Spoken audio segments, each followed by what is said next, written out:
everyone, Nate here from Star Wars Newsnet, and today we are going to talk to the authors of Return of the Jedi, A Visual Archive. And joining us is Kelly Knox, Clayton Sandell, and S.T. Bende. Thank you, everyone, for joining us. How are we all doing? Good. How are you? Doing great. Doing great. I'm excited to talk about this book because if you haven't checked it out yet, it is a absolutely massive collection of all kinds of concept art and information behind the scenes. If you love Return of the Jedi, like I know we all do here, you're not going to want to miss this. It's absolutely lovely. So, first off, I just wanted to start talking about asking you guys, what sort of significance does Return of the Jedi have for you guys? I can start. I think Jedi, being an original trilogy fan from age 4, it was the anticipation for this movie was huge when I was a little kid, and I kind of thought when Return of the Jedi was out of the theaters that was pretty much all the Star Wars we were ever going to see. Little did we know we were going to be drinking from the Star Wars fire hose in the 2020s. But it's I think it for me it just kind of represented the end of this epic trilogy, and I think as you'll see in the book, it sort of also represents this sort of fountain of source material and designs and ideas and concepts that not only debuted in Jedi but have just continued to be a thing in pretty much every Star Wars project that's come out. Yeah, for sure. Kelly? Yeah, you mentioned it was a massive book, and it's actually textbook sized, which was a really nice surprise when we all got our hands on it for the first time. One thing that sets this book apart, I think, is that it's not just behind the scenes. It's the connections, like Clayton was saying, that it makes to the wider Star Wars galaxy. I was very excited to work on it because I am also an original trilogy kid. My first memory is seeing Return of the Jedi in the theaters. And I recently checked with my dad that, yes, I do actually remember. It's not something that I made up, but because I was 6, I believe, at the time. So, yeah, it was a real treat to work on this with such a fond memory of seeing the movie with him. And I have confessed this before, but I'm a convert, so I didn't come to Star Wars until I was an adult. And I saw all 6 at the time films in one weekend. I think this was the 3rd. I think I saw it in release order. And I loved it. I loved the Ewoks. I loved the speeder bikes. I loved everything about it. But my appreciation has really grown over the years as I've gone to more events being presented with a lot of the creators that have made things and explained, well, this is how we did the models and this is how we did the costumes. And obviously getting to work on this book was really exciting because I love Kelly and I love Clayton, and I just got to really dive into research and learning so many really cool things about such an epic film. And it is textbook size, but it's like the best kind of homework, right? Am I right? I know you hear about in college how they teach like languages from shows and whatnot. I'd love to take this kind of class about Return of the Jedi itself and just the making of Star Wars, because there's so much to learn, so much to dive into, and that's lovely to hear. So, looking through your guys' previous work and all that you have done, Clayton with Star Wars timelines and all kinds of other stuff, Kelly, you've done some character encyclopedias for Marvel and some other stuff. ST, your work as well. So what kind of draws you to these types of off-the-cuff encyclopedic type of books and working on those? I got my start in writing as a technical writer, which was straight out of college. I was writing about very boring things like databases and help manuals. So as time went on, though, I got to write about more fun things through other jobs and then as freelancing. So I think the simplest answer is anytime I do get the opportunity to work on a book like this, I jump at the chance. I'm not sure there's, as long as it's not, a database or something, I'm pretty much all in. Well, and I really love research. That's one of my favorite parts of any project. So I do a lot of fiction, but even in the fiction worlds, I will research and research and research, and then tease stories out of as much truth as I can, and then try to insert those little Easter eggs that makes it fun for me and hopefully fun for the readers too. So this was really neat because it was a ton of research, but then that was it. I mean, there was obviously putting the words in afterwards, but it was doing the research and then pulling out what we thought were the most interesting facts and then getting to share them and tell a story, really just kind of stopping at that stage instead of making something up in addition to it. We could just be like, no, these are all the really amazing things we learned and how cool are they? So that was a really fun part of getting to do this with the team. And Timelines was fun. Timelines was interesting in that it was a fiction nonfiction book, if that makes any sense, because we were taking all in-universe stuff and putting it together, which is great, and I loved it. And it was a lot of work, but I had a lot of fun doing it too. But this book really speaks. It was right in my wheelhouse because it was sort of this my love of Star Wars behind the scenes stuff is really the stuff that I get into. From a young age, I read every behind the scenes book they ever put out and the magazines and the features and all of that. And so we were able to kind of combine. It was fun sort of combining that with all of the connections stuff, and then just a look at, the costumes and the artwork and all of the stuff. So it's kind of this neat hybrid of all those things. Very cool. Very cool. So you touched on it, but how exactly do you go about divvying up the work for a book like this? Because obviously one person tackling everything's a bit too much. Maybe it isn't, maybe it is, I don't know. But how'd you guys go about divvying up to make this easier for everyone? So we each had sections of this book to write. And so we each had our section, and then within each section, we had kind of headers or topic points, I guess. And then we were given access to this drive that had the PDFs of like every research material we could ever need, ever. So we had books, we had insider articles, we had interviews. Like, it was just this extremely thorough drive our editors had put together for us. And I shouldn't speak for Kelly and Clayton, but what I do is I will plug them all into a Word doc, my section, my headers, and then I will parse through each piece of research material and then plug in any relevant facts that I see to each section. And at the end of it all, I have this, I don't remember, it was like 40 pages of single-spaced Word doc, and just would pull, okay, these are the top 3 or 4 facts or quotes or whatever it was that we were putting into each section that I think would be the most interesting to readers. And then obviously create some alternates in case those weren't the most interesting to the editor. And then we would just kind of go from there. All right. Anything to add, Kelly or Clayton, to that? I just used AI for the whole thing. No, I'm kidding. I didn't do it. No, edit that out. No, I'm kidding. I would add that lucky for us, a lot of the images and sections were already determined by the time we were brought on board. Otherwise, I think all 3 of us would have gotten lost just looking at the pictures for months. Everything in here's so pretty. Yeah. All right. So yeah, you just mentioned, so you basically had all the images at your disposal already before you even got to the writing part. That's pretty cool. But that said, if we found something in the research that was more engaging than the images that were like sort of pre-allotted for us to use, our editor would turn around and go back and find something that reflected the information that we had. So it was kind of templated in a way, but then it was this evolving document where, okay, well, I found this was more fun than what you had. Do you have anything there? And then they would go back to Lucasfilm and say, hey, what can we pull from here?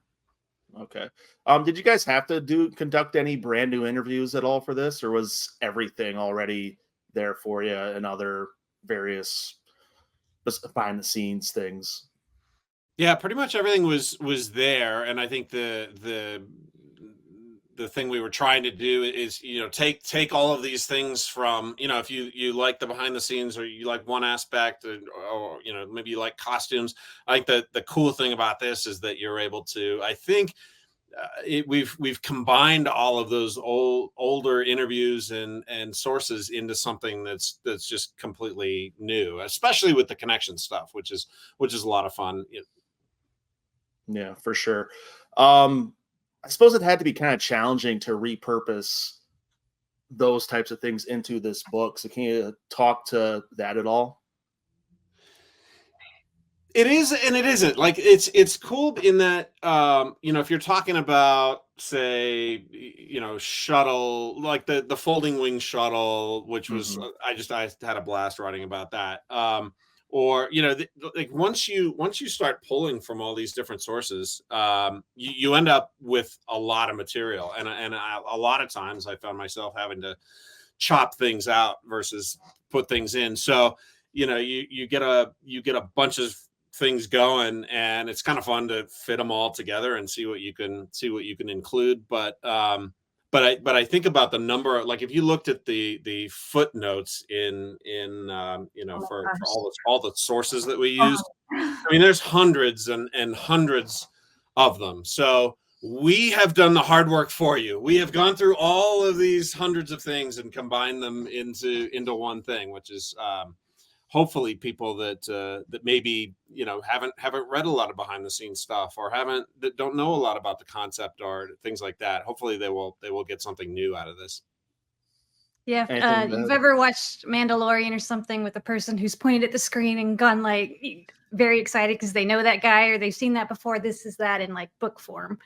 Even things from like the sequels and anything that you may have recognized, later through the Star Wars stories that you saw sometime in Return of the Jedi without even knowing that you saw it. That kind of Easter eggs and things like that are all found in this book.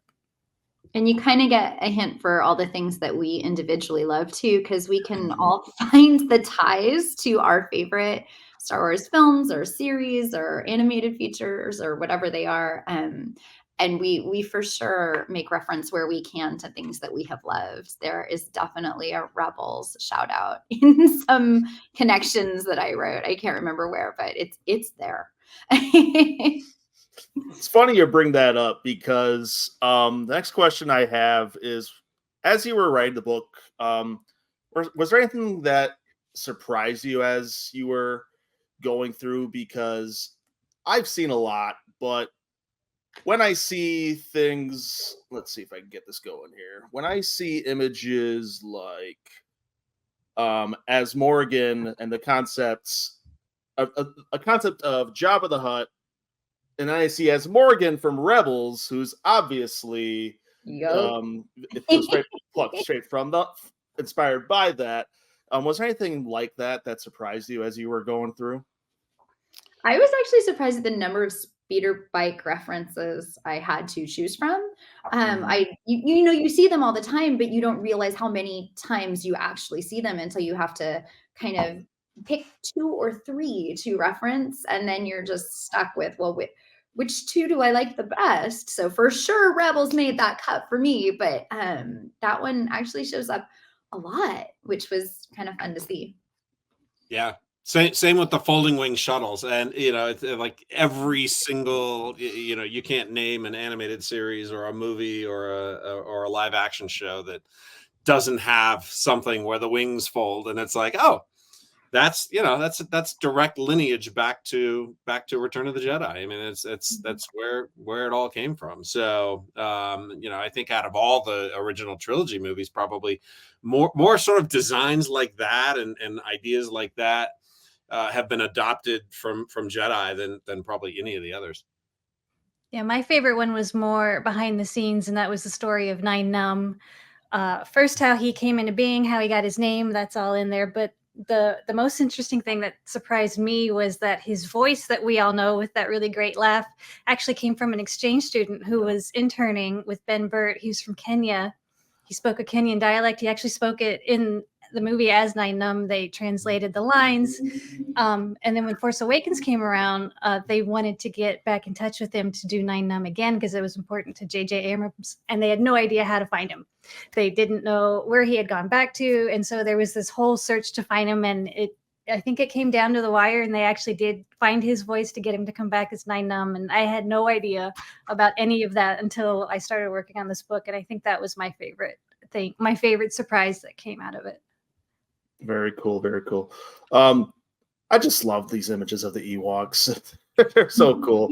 They're so cool. And then, of course, images like this, hearkening to what Return of the Jedi is meant to so much of Star Wars.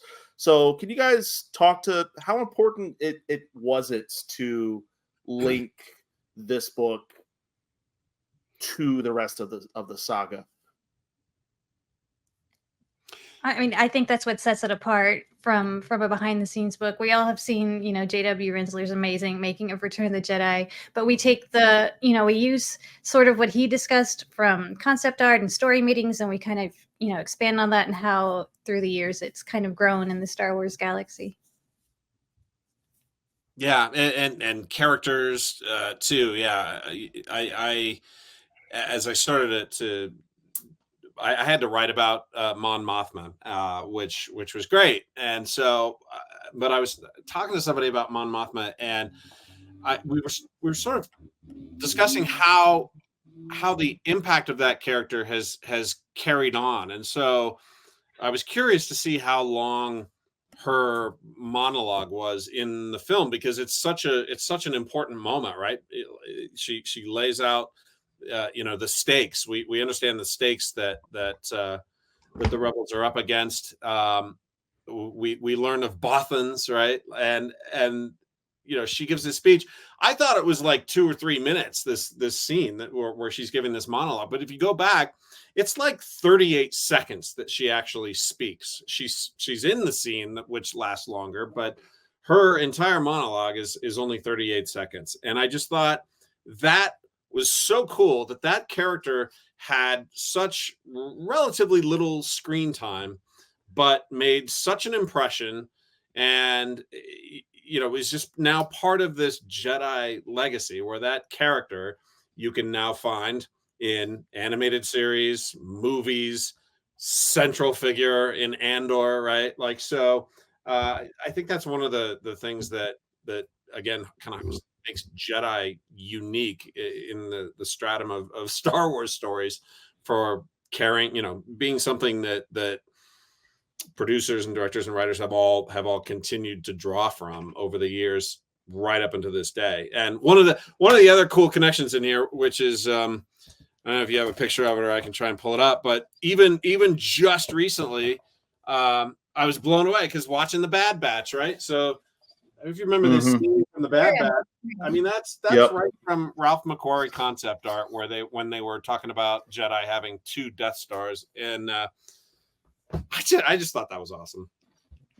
I'd also like to give a very special shout out to Kelly Knox, who made this. Thank you very much. There you go. It's my favorite. And I love it. Well, and for me, one of the thing that is Star Wars and that makes it so special for me is the concept of found family, and how beautifully they have woven all of these different found families into a singular tapestry of a found family that is fighting for the rebel cause over the years and its iterations. And this book is really neat because it shows you all the different ways, even the ships, the planets, all the ways that everything comes together to create that family. And I just think that makes it really fun. Very nice, very nice. So I don't have a whole lot else to ask, so I just want to quickly ask, what was your favorite part of working on this book? What's one thing you'll look back on through this experience of working on this book? Working with these two, are you kidding? I love Yes. working with Clayton and Kelly. They are kind and smart, and the exact kind of fan and writer and creative and just human being that you want to get to interact with professionally and as friends. And I'm just really glad that we connected. Me too. Also, I really like that the old cliche of you'll never watch the movie the same way again. I feel like that totally applies both as a writer and as a reader of this book. You learn so much that there's probably something new you'll discover the next time you watch Return of the Jedi. Yeah. I really dug writing about the models and stuff, and even like stuff that I never would have picked up on as a kid. Like there's a section in here I had to write about Luke's costume, and I never as a kid would have ever considered that Luke would have ever gone to the dark side, but that costume, George Lucas wanted it that way to suggest that Luke might, there you go, that Luke might turn to the dark side. And I just, I did not know that. And so that was a really interesting factoid that I learned myself on this book. Yeah, I feel like you learned so much doing this. Like there's a section. I thought the picture had made it, and I kept flipping through trying to find the picture, but it didn't. But it talks about the shield generator in the bunker and those little sparking things. They were red Dixie cups. Like it was not what you thought it was. It was very simple. Like you can find it anywhere, and that's what. And again, the next time you watch Return of the Jedi and you see those in the background, you're gonna be like, oh, "Those are cups." For sure, now I see the cups. Did I? That was amazing. I did not see the cups. No. The magic of movie making. But that makes it so much. I mean, even when you know it's the cup, that just makes it all the better for me because it makes you feel like you're in on the secret. Like I too could make ILM magic. Like, I could do it. I couldn't. Very cool. All right, so one last question here, and this is a little bit of a fun one here. So Star Wars has put out these books for as long as any of us can remember, so there'll be more of these. So when Lucasfilm greenlights the next visual archive with your name attached to it, which film or TV show would you want it to be? Well, which one do we want it to be, or which one? What would you like to work on for the next visual archive? I don't know. I'll go ahead and answer because we're in the middle of the because we're in the middle of the 25th anniversary of The Phantom Menace.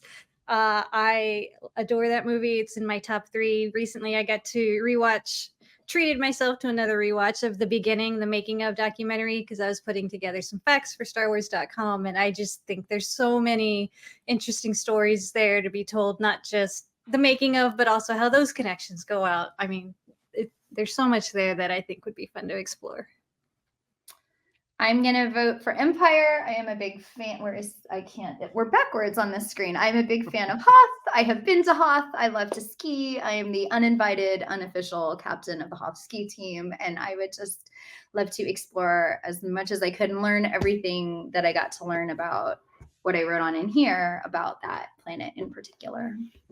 I totally agree. Rinsler did a great job on the Empire book as well. In fact, I think that was the first one I ever read because that was the first one of his that I got, I think. Yeah, and it's my favorite movie. And when we were in London last year for Celebration, I broke off one day and took the train up to Elstree Studios, and I would love to dig into the archives and try and find some images that maybe haven't been seen before, because I know there are some, but it's funny because that Elstree nowadays, half of it was sold off, and so where the Star Wars stage was, where the Hoth base was built, that stage is now a supermarket and a parking lot, sadly. Mm-hmm. So I would love to dive into that, and it's such a cool.